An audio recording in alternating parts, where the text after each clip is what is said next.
You guys, welcome back to another video. In today's video, we are going to be reacting to BBC News. Let's go see what they got. Ukraine with basically cruise missiles known as ATACMS and, of course, the Storm Shadow missile from the United Kingdom. And these are conventional explosives that are used, to shoot at military targets. The difference with what the Russians are using, which is something that has a range of about 5,900 kilometers, is on another order of magnitude. It can go well further than the types of weapons that the US and the UK have recently authorized the Ukrainians to use. Well, the UN Secretary-General, Antonio Guterres, has certainly commented on this, saying the use of this new intermediate-range ballistic missile was, and I'll quote him here, yet another concerning and worrying development. The threat, of course, is that word nuclear. What is the feeling that President Putin could actually go that far? Because that's the threat, that's the hint he's putting out there in the narrative, isn't it? Yes, it strikes me as a little bit surprising because Russia has been issuing nuclear threats on a very regular basis for frankly, all the way back until about 1999, but particularly since the war against Ukraine started in earnest. It's become a very regular thing from Russia. And I think it's a little strange that they say that, we can hit NATO targets because you've been supplying Ukraine with these medium-range missiles, when in fact Ukraine has been hitting Russian targets for years now, for 2 years now. And that was the Associate Professor Matthew Sussex there. Russia is estimated to have supplied North Korea with more than 1 million barrels of oil since March of this year. That's according to satellite imagery analysis that's been shared with the BBC. The oil is said to be payment for the weapons and troops Pyongyang has sent Moscow to fuel its war in Ukraine. Well, these transfers violate UN sanctions, which ban countries from selling oil to North Korea, except... So basically, Russia paid North Korea for the soldiers in oil. That's what they're basically saying. Let's hear what they're saying some more.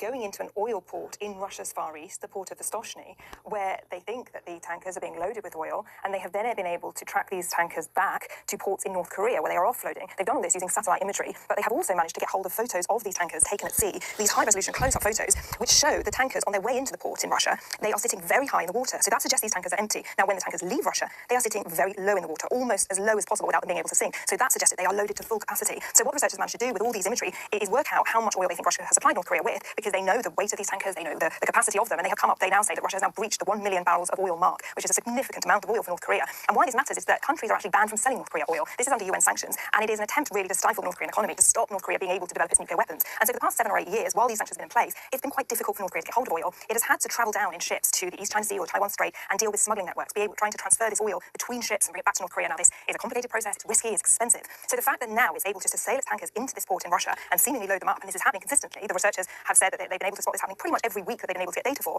That is just providing North Korea with the sort of supply of oil that it's not seen since these... Okay, so basically, the NATO allies, they're keeping a close eye on North Korea and with Russia. So they're saying that every week, North Korea has been like getting oil from Russia, but they're like keeping track of it and all that. So yeah, let's continue. Since these sanctions were introduced, and it's a pretty significant lifeline for North Korea. Vladimir Putin made a direct warning to Britain and other countries supplying Ukraine with long-range missiles to fire at targets on Russian soil. He said Moscow had the right to use its weapons against military installations of those countries. Kyiv is believed to have already used the UK Storm Shadow missile to strike targets within Russia after the US gave permission for its long-range missiles to be used. President Putin was speaking in an address to the nation where he revealed that Russia had launched an experimental hypersonic ballistic missile at a military target in Ukraine. Steve Rosenberg has our top story from Moscow. The Kremlin leader has upped the stakes in an escalating conflict. In an address to the nation, his reaction to Ukraine launching US and British long-range missiles at Russia. From this moment, as we have underlined many times before, the regional conflict in Ukraine, when provoked by the West, has taken on elements of a global nature. In response, President Putin said, Russia targeted Ukraine with a new intermediate-range ballistic missile. Then, this warning to countries supplying Kyiv with weapons. We have the right to use our weapons against military facilities of countries that allow their weapons to be used against our sites. And if there is an escalation of aggressive actions, we will respond just as decisively and symmetrically. I recommend ruling elites of countries hatching plans to use their military forces against Russia to think seriously about this. For months, Vladimir Putin had been warning the West. You allow Ukraine to use your long-range missiles to attack Russia, and we will view that as NATO countries entering a direct confrontation with Moscow. So it's like the same thing, like I reported on Monday. Was it Monday or Tuesday? Where Russia updated the doctrine to where they could strike targets that's associated with Ukraine allegedly. So yeah, let's see. But this national address is the starkest sign so far from Mr. Putin that he's ready to hit back. The UK made Storm Shadow, has a maximum range of around 150 miles. Moscow says Ukraine fired missiles like these into Russia's Kursk region and accuses Britain and America of escalating the war. The escalation at every turn, at every step, is coming from Russia. They're the ones who are escalating this. They're the ones who started this war. It is because of their aggression into a sovereign territory, Ukraine.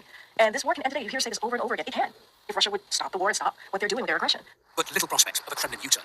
Vladimir Putin has delivered his warning. Now he'll wait to see if the West believes him. Steve Rosenberg, BBC News, Moscow.